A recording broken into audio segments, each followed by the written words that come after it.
this is Overboy, and I'm going to be doing my review for the 2006 movie Monster House.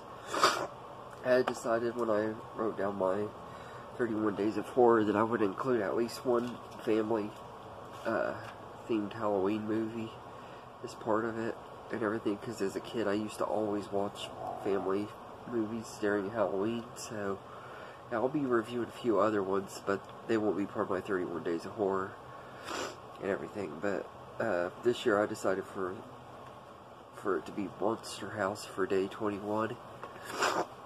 So I'll go ahead and get going.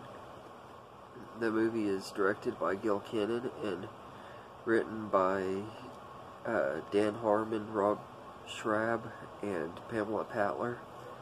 And this movie follows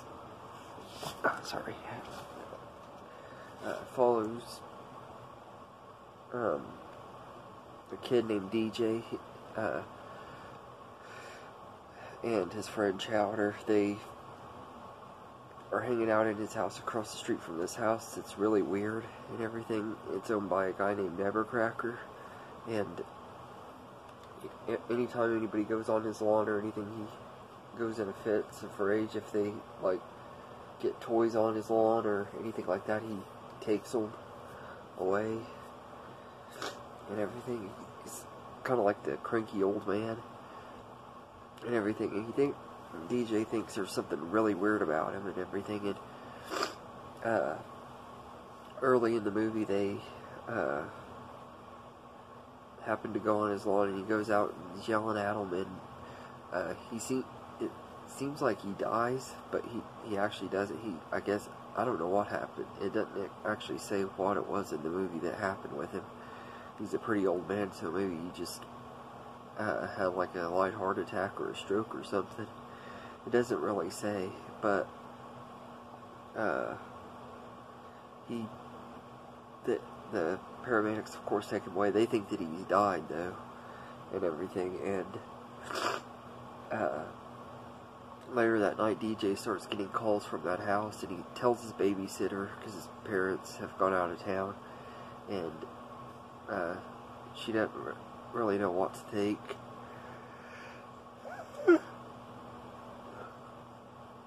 Everything, and her boyfriend kind of like makes fun of him a little bit, and then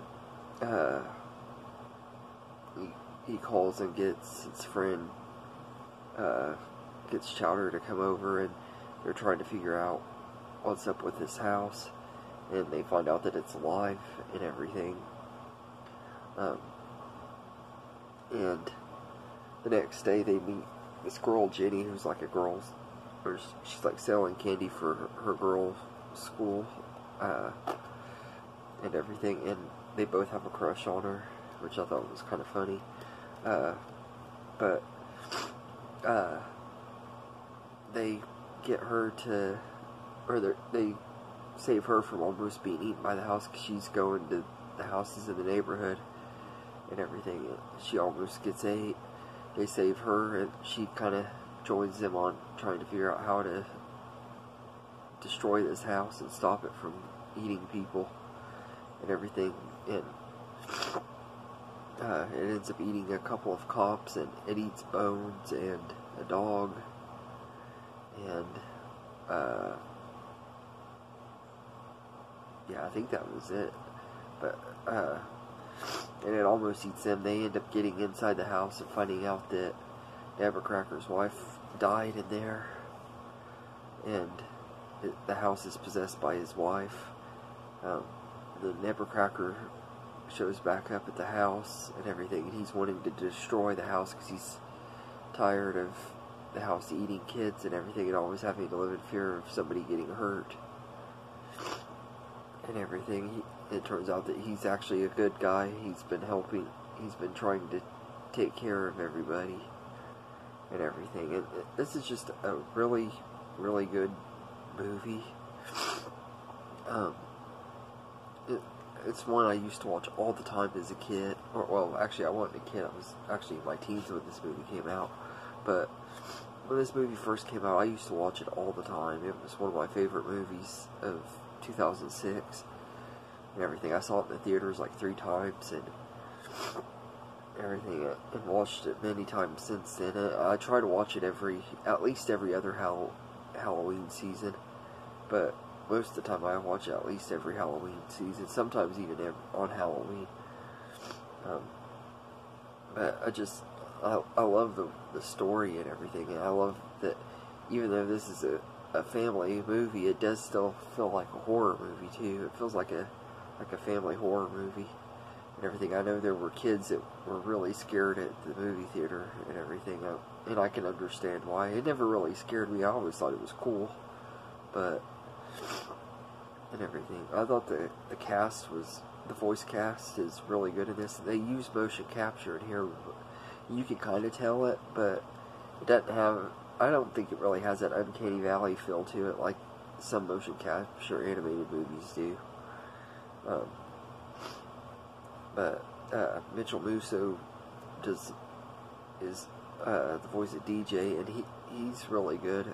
And Sam Lerner and Spencer Locke are Chowder and Jenny, and the three of them work really well together. And everything I've seen, like the special features, you could tell that they all had a lot of fun making this movie and everything, and they have really good chemistry. That they work really, really good together. Steve Buscemi plays Nevercracker. I really like him in this movie. I always said if they ever did remake this movie as a live-action movie, since I don't think they ever will, because it seems to be only Disney that's really into doing that, but if they were to ever do it, I want Steve Buscemi to come back as Nevercracker, because he was awesome as a character and everything, and he's about getting up there to the right age to play him. Maggie Gyllenhaal plays Z, who's the babysitter, and she's pretty good too.